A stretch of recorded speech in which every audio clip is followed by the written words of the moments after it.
to introduce you to my audience. I'm speaking with Melissa Mayo. You are Food Network star for the Private Chefs of Beverly Hills. You're also an author of Melissa Mayo's Passover and Melissa Mayo's Rosh Hashanah, both very delicious books. And now you have a very exciting upcoming project.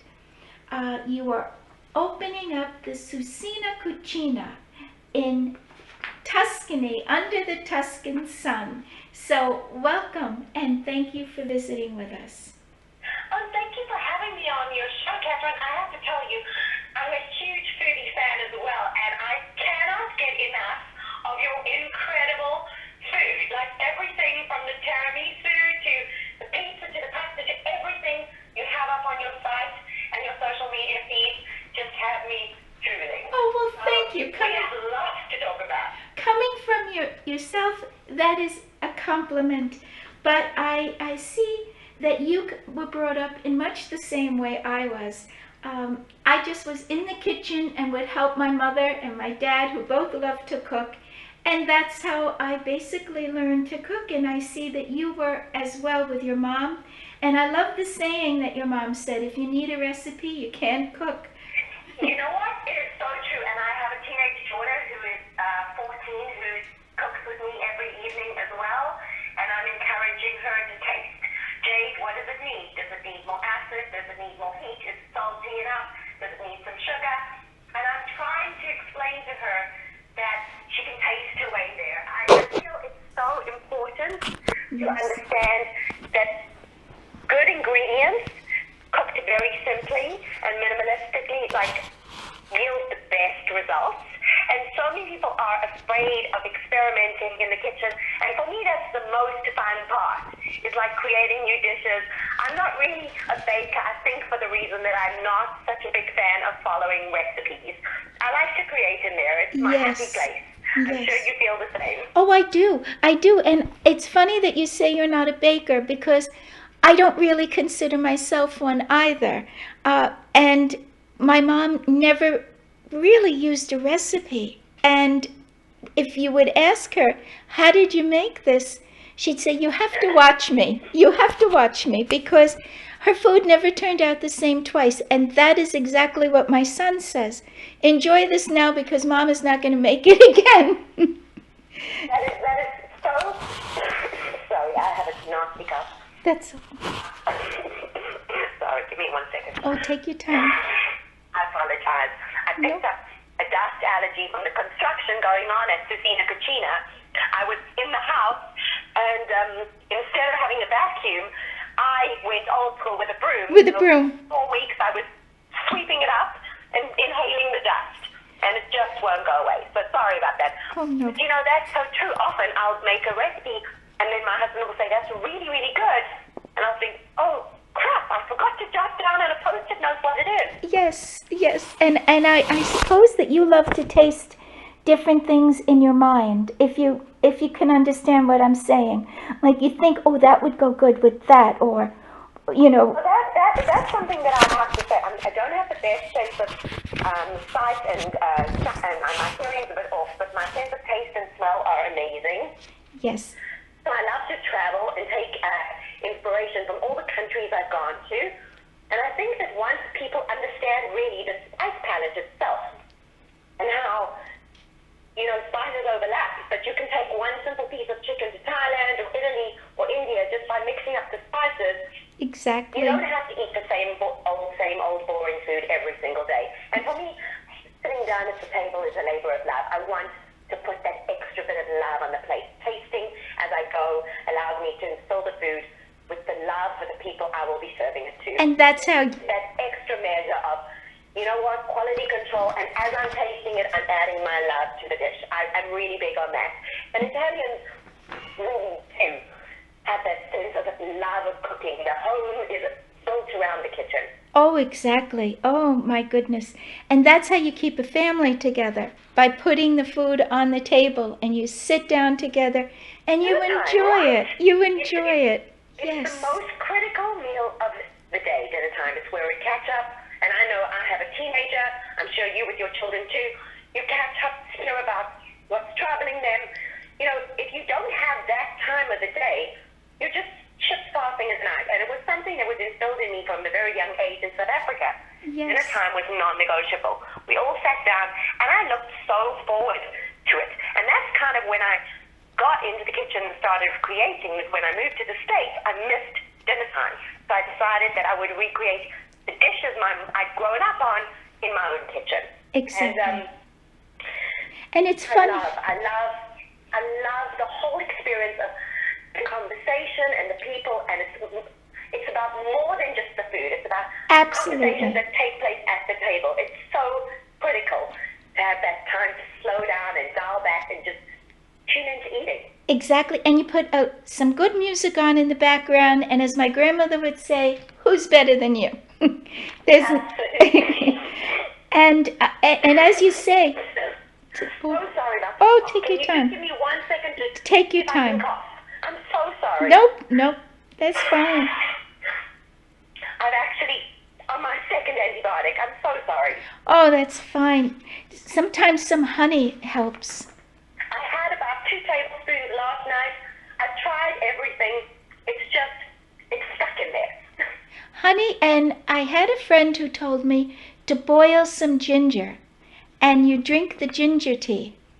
Okay, I'm definitely going to try that, Catherine. Put some honey in it, and you boil a nice piece of ginger, and you drink the ginger tea. And that really helps with the cough. So it's worth it. Thank you for that. I've tried literally almost everything. It's worth a try. But I'm definitely going to try that. Thank you so much. Oh, no.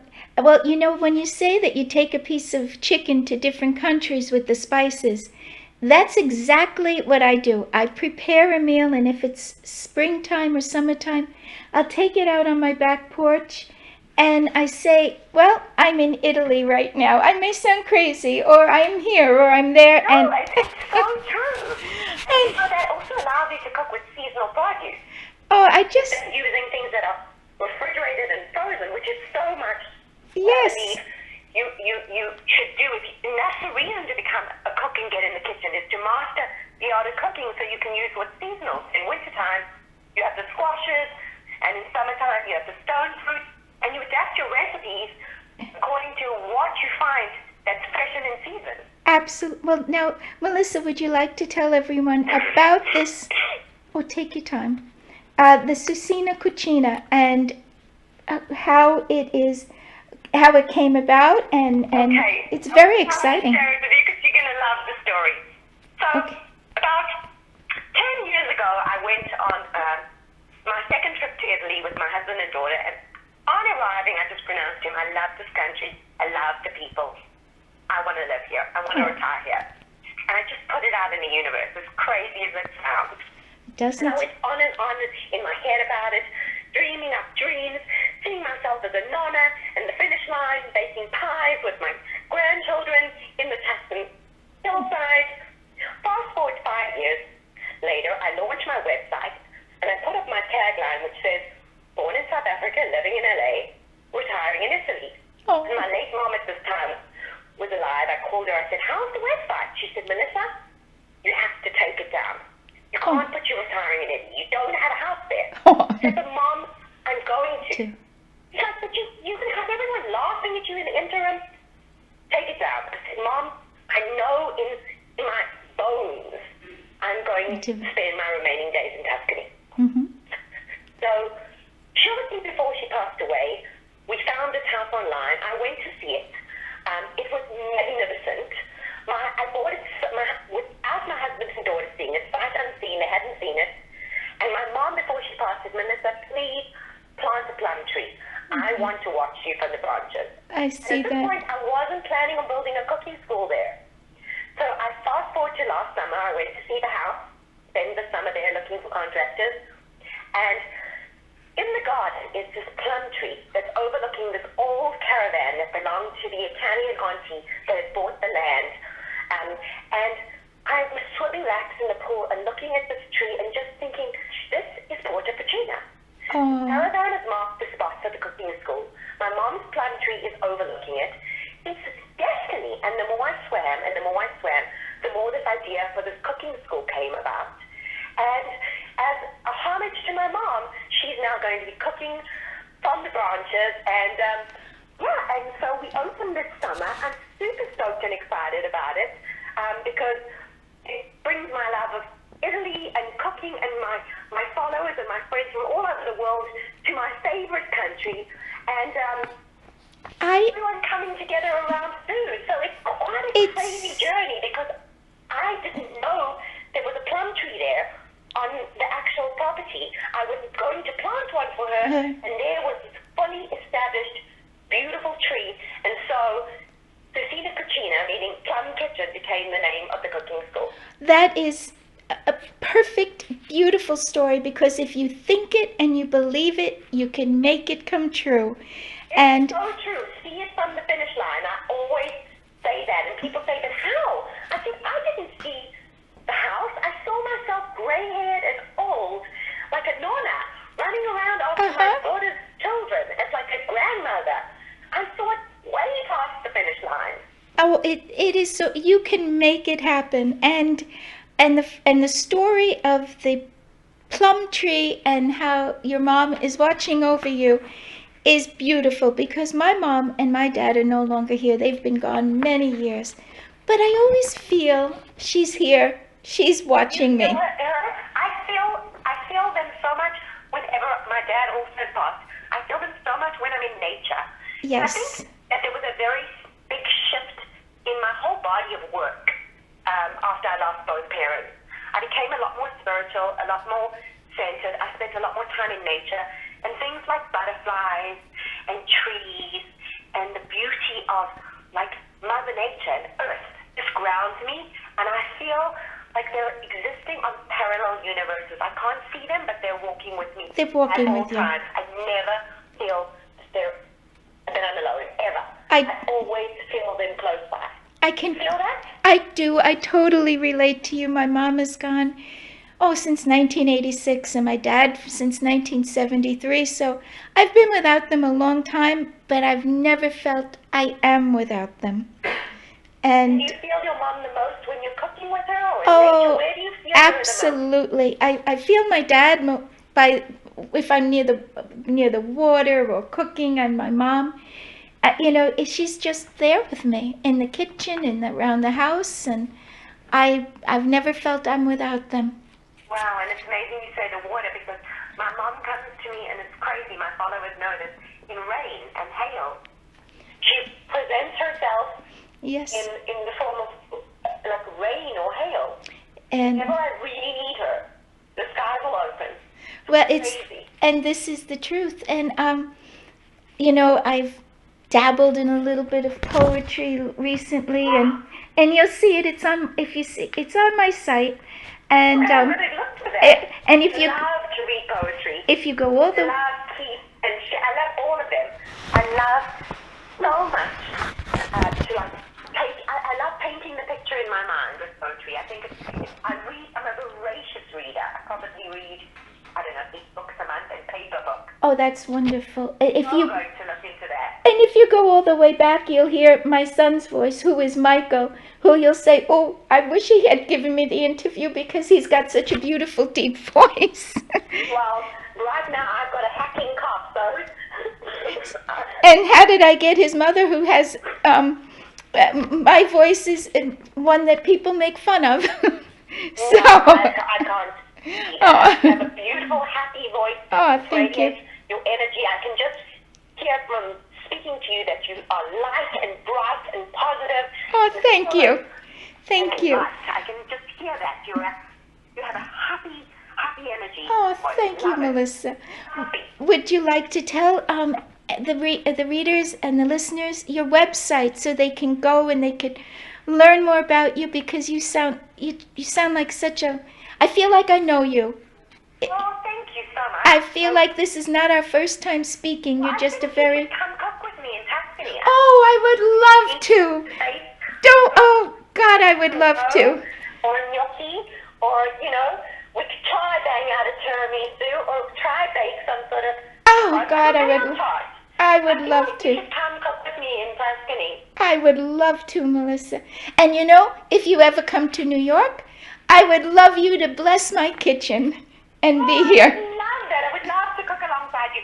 Cooking with friends and cooking for family and friends is the way I so love. So my website is Melissa Mayo. That's Melissa with one L, two S's, mayo.com. MelissaMayo.com. And all social media, YouTube, Instagram, Facebook, is at Chef Melissa Mayo. I do a lot of 2-minute quick videos.